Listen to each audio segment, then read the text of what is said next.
कुछ घंटे बाद सूरज उग चुका था। सड़कों पर चहल पहल थी। कोई काम पर जा रहा था, कोई दोस्तों संग बातें कर रहा था। एक तरफ एक छोटा सा स्टॉल लगा था जिस पर रंग बिरंगे मास्क बिक रहे थे। एक हुडिड आदमी धीरे धीरे आगे आया। विक्रेता मुस्कुराते हुए बोला, सर एक मास्क ले लीजिए, आप पर खूब जमेगा। उस आदमी ने बिना कुछ कहे एक मास्क खरीदा, हल्की सी दोस्ताना मुस्कान दी और मुड़कर चल पड़ा। विक्रेता ने हाथ हिलाते हुए कहा, धन्यवाद, फिर आइएगा। पर वो साधारण आदमी नहीं था, वो था विकर। हाथ बांधे चलते हुए विकर की आंखों में एक हल्की सी मुस्कान थी। मन ही मन वो हैरान था। सही सोचा था, वीकेंड पर तो इंपीरियल कैपिटल की गलियां लोगों से ठसाठ भर जाती। अचानक कुछ उसकी नजर में आया। उसकी आंखें चौड़ी हो गईं, चेहरे पर जिज्ञासा की छाया। वो देखने लगा टेम्पल की ओर। लोगों का सैलाब उमड़ पड़ा था वहां।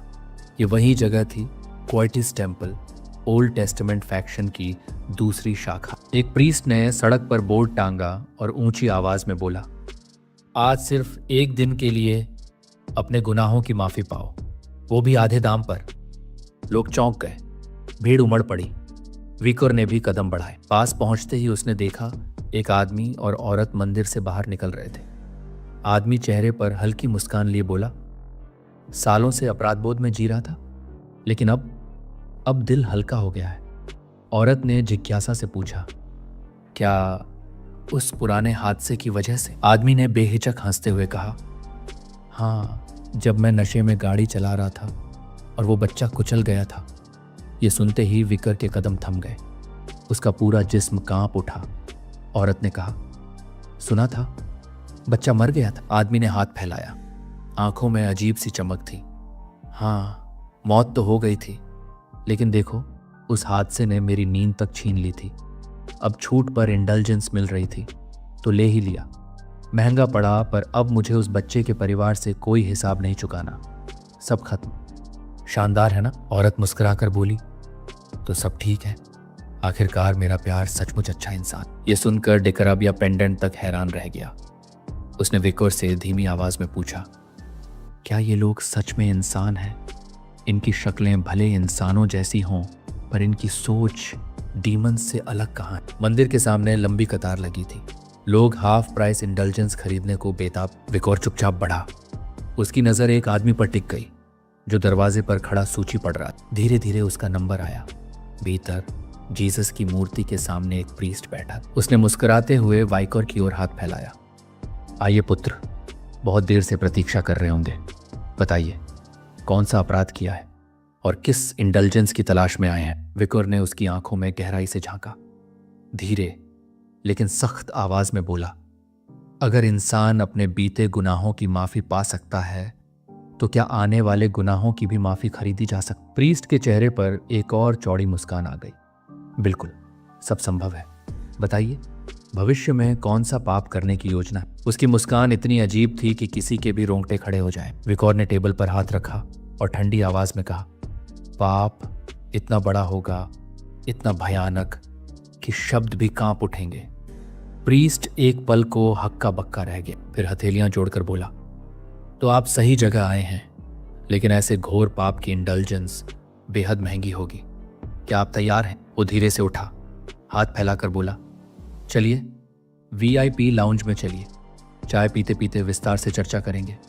फिर उसने मुस्कुराते हुए पूछा, तो बताइए पुत्र, कितना भारी है वो पाप जिसकी माफी आप चाहते हैं? विकर चुपचाप खड़ा रहा, चेहरे पर कोई भाव नहीं। फिर अचानक उसने झूठ बोला, मैं अपने पड़ोसी के सुअर को मारने वाला हूं। प्रीस्ट की भौहें तन गईं। हैरानी भरी नजरें उस पर टिक गईं। क्या तुम इसे घोर अपराध कह रहे हो? विकर ने शांत लेकिन सच्चे स्वर में कहा, सुअर भी जिंदा प्राणी है, उसकी जान लेना भी पाप। ये सुनते ही प्रीस्ट का मीठा चेहरा बदल गया। मुस्कान गायब, आंखों में गुस्से की आग जल उठी।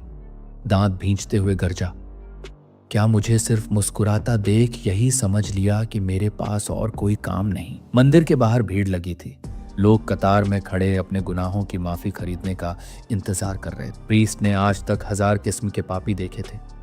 कोई शराब पीकर गाड़ियों के नीचे इंसान कुचल देता था, कोई घर जला देता था, लेकिन किसी को सिर्फ एक पिग मारने के लिए इंडल्जेंस चाहिए। ये पहली बार था। वो वाइकर को घूरते हुए गहरी सांस छोड़ता है। फिर झुंझलाकर कागज पर मोहर मार देता। कागज को मसलकर गोला बनाया और उसके मुंह पर फेंकते हुए बोला, सोना दे और निकल जाए यहां से। अगली बार पाप मत करना और दोबारा इस जगह मत लौटना। विकौर की आंखों में कोई हलचल नहीं थी। वो गहराई से जानता था इस चर्च के राज। कागज उठाया और बिना कुछ कहे धीरे से बोला, धन्यवाद। फिर बाहर निकल गया। उसकी नज़र इंडल्जेंस पे पड़ी। उस पर लिखा था, यह पत्र इस आस्तिक विश्वासी के सभी गुनाहों को क्षमा करता है। ये ओल्ड टेस्टामेंट चर्च द्वारा जारी और गारंटी शुदा है। नकल की सूरत में दंड मिलेगा। विकौर जरा भी हैरान नहीं हुआ। जैसा उसने सोचा था उसी तरह इस कागज और पूरे मंदिर से हल्की डिमोनिक गंध निकल रही थी। गंभीर चेहरे के साथ डेकारबिया ने भी कहा, हाँ, मैं साफ महसूस कर सकता हूँ। ये गंध छठे कॉर्प्स की है। विकौर ने सिर झुकाकर सोचा। वो मंदिर के भीतर नहीं था, लेकिन कहीं ना कहीं इंपीरियल कैपिटल में जरूर मौजूद। तभी उसकी नज़र अचानक एक औरत पर पड़ी। सफ़ेद कपड़ों में लिपटी हुडेड वुमन उसके सामने से गुजरी। विकौर की आंखें फैल गईं। उसने तुरंत एक स्तंभ के पीछे खुद को छुपा लिया ताकि औरत उसकी निगाह महसूस न कर पाए। वो बिना रुके आगे बढ़ गई। विकौर की आंखों में उलझन थी। ये यहाँ कैसे? अभी तो इसे एकेडमी में होना चाहिए था। डेकारबिया भी चौंक गया। जिज्ञासा से उसने कोने से झांक कर देखा। औरत ने धीरे धीरे अपना हुड हटाया। सुनहरे बाल, आंखों में चिंता की छाया। ये और कोई नहीं, डोलोरेस। वो भीड़ में खड़ी हो गई, लंबी कतार में जगह बनाई, आंखें मूंद कर एक लंबी सांस छोड़ी, मानो खुद को हिम्मत दे। फिर जमीन की ओर देखते हुए मन ही मन बोली, क्या मुझे ऐसे छुप कर आना चाहिए था? सीधा कह देती कि बस देख रही हूं तो शायद कम शक होता, लेकिन एक सेंट होकर इस तरह घुसना, ये और भी संदिग्ध लग सकता है। उसने अपने हाथ कसकर भींच लिए। चेहरे पर विश्वास था, कोई मुझे पहचान नहीं पाएगा, मेरा डिस्गाइज परफेक्ट है। आसपास खड़ी औरतें उसकी शक्ल देख हल्की उलझन में पड़ गईं। उसके चेहरे के भाव अजीब। डोलोरेस धीरे धीरे लोगों को देखने लगी और फिर उसकी आंखें उदासी से भर गई। डंटालियन की मौत के बाद भी ये ओल्ड टेस्टामेंट फैक्शन इतनी बेहयाई से इंडल्जेंस बेच रहा है, जबकि उनके गंदे खेल पहले ही उजागर हो चुके हैं, फिर भी लोग खरीद रहे हैं। उसे मालूम था इस वक्त कोवाडिस मंदिर में ओल्ड टेस्टामेंट और न्यू टेस्टामेंट के बीच सीधा टकराव चल रहा है। सभी की नजर वहीं है और इस बीच एम्पायर में जगह जगह नकली धर्म और पाखंडी फल फूल रहे हैं। उसकी सोच कोवाडिस मंदिर की ओर गई। इंडल्जेंशिया परिवार तो खत्म हो गया, फिर भी ओल्ड टेस्टामेंट फैक्शन इतनी दौलत कैसे कमा रहा है? क्या ये सब सिर्फ इंडल्जेंस बेचकर है या इनके पास कोई नया जरिया है? उसने सिर झुकाया। आंखों में दुख की गहराई उतर आई।